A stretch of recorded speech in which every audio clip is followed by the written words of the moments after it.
bench, just me. Should be good to go. 20 seconds.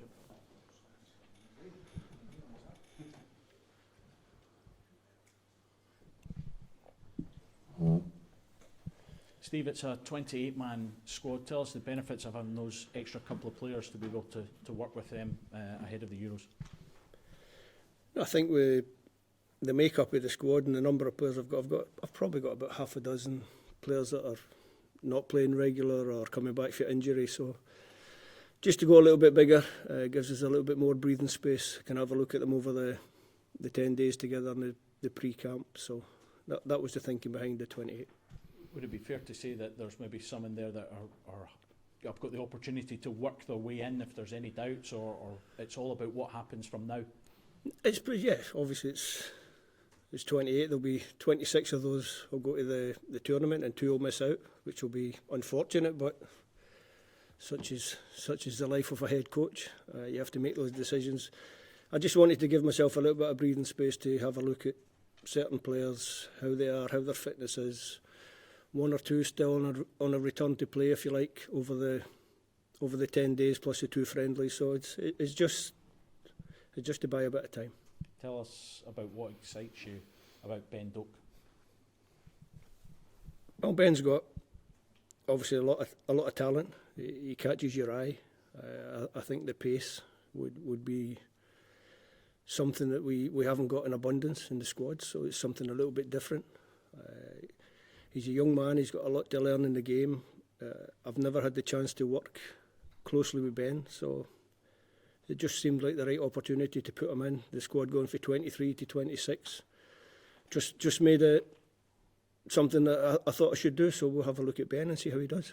Steve, the other player in the squad, with no caps, Ross McCrory, what were your thoughts on bringing him in? Well, obviously I lost my 2 first choice right backs, right wing backs, and Aaron and Nathan. So looking down, Ross obviously had a really difficult time when he first went to Bristol City with quite a serious problem. Got back in the team second half of the season, acquitted himself well, got some minutes under his belt, and another one who has been in squads before but hasn't had a cap, so a chance to look at Ross as well and see how he's doing. A few older players in the squad as well. James Forrest had a great end to the season with Celtic. Ryan Jack in as well, having missed the previous Euros. What were your thoughts behind their inclusion? Experience. I think I'll take Ryan Jack first. Obviously Ryan's been quite an important part of the squad and the team, and he's in my time as head coach. Like you said, he missed the last Euros unfortunately with an injury.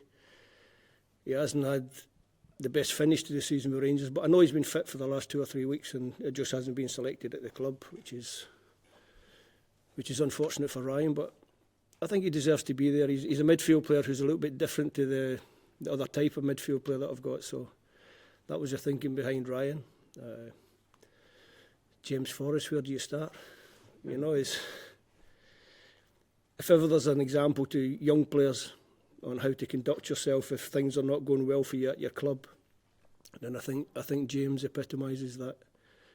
Train well, work well, keep your head down, keep believing, and you never know. Maybe the head coach will pick you for your country again, and that's what he's done. He's had a fantastic finish to the season.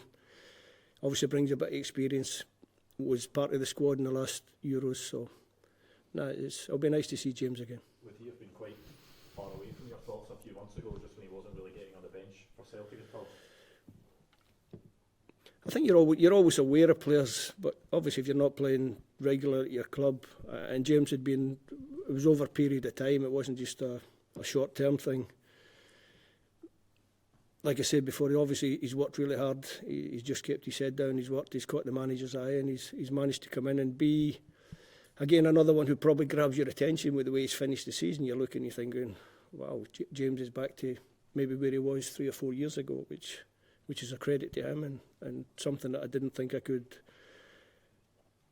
overlook, and that's why he's in the 28. How tough was the decision-making process overall for this, and did it go down to the wire last few days? Have you been sort of chopping and changing? Didn't really go down to the wire. Obviously with the injuries, there's probably four we've mentioned, Aaron and Nathan. Jacob Brown obviously picked up an injury, couldn't make it.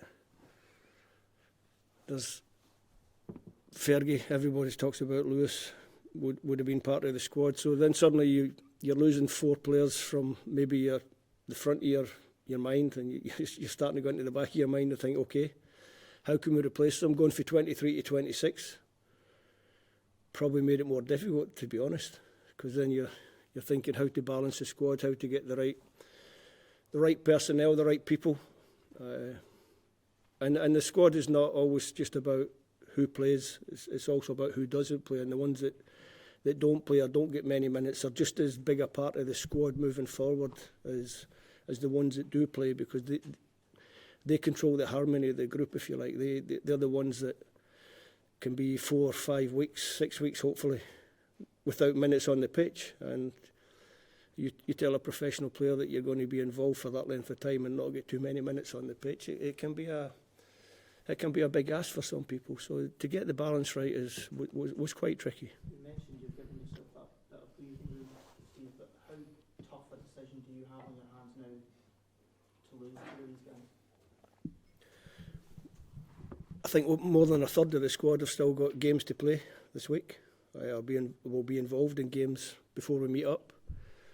Like I said, there's probably 3 or 4 players, 5 or 6 players that we've maybe got a little bit of doubt about. So let's see how the pre-camp pans out, and then we'll take it from there. But ultimately, there's going to be 2 very difficult conversations. The good thing about it is it won't be a telephone call, it'll be a sit down face to face, and I'll just have to tell it like it is. But it will be 2 difficult conversations. Just looking on the positive aspect, as you see those 28 names written down, how excited are you for what's going to unfold in the next weeks? Yeah, you know me, I get overexcited, don't I? It's great. I'm really pleased that I can sit here this morning or this afternoon and put out those names, because it makes the tournament feel a little bit more real. Since March, I've got to be honest, it's been a bit of a drag. A lot of bad news, not so much good news. Obviously the March camp, 2 defeats. That's still in the back of my mind, and you're thinking I just want to get the boys together again and start working towards the friendly matches, and then obviously into the tournament, which I'm sure will take care of itself. Steve, how do you compare this group to the one you worked with at Euro 2020? Much more experienced. The group they took to 2020 or delayed Euro 2020 was maybe a little bit inexperienced. Certainly inexperienced in tournament terms, because we don't qualify very often. So more caps, a better understanding, I think, of what to expect from the tournament. So yeah, I think more experienced and hopefully good enough to create a little bit of history for Scottish football. And now you know the names, now you know who you've got available to you. Do you feel this group can get through the group stage? I think they're capable. I think it's a good group of players. Obviously, our aim is to be as competitive as we can be in all the matches. I believe that if we play to the best of our abilities, then we could be, and I mentioned could be, the first Scottish team come out the group stages, and that would be a magnificent achievement. But that will be the aim. Steve, just I think it's nearly 3.5 weeks until that first game, Germany on the Friday night. What's your message to the Tartan Army, to Scotland fans that might be going over, Scotland fans that are at home and getting excited for this now?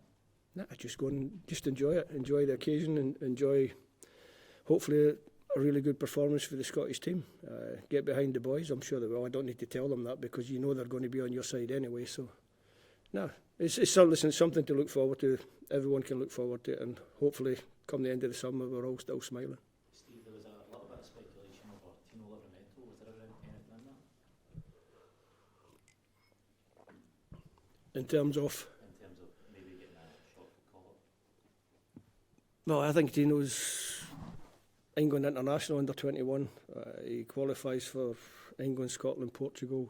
So I'm not sure really what at the moment he's chosen for England, so that's the way it is. Cheers, Steve. Thank you. Thanks, Thank you. Thanks, Steve. Thanks, guys.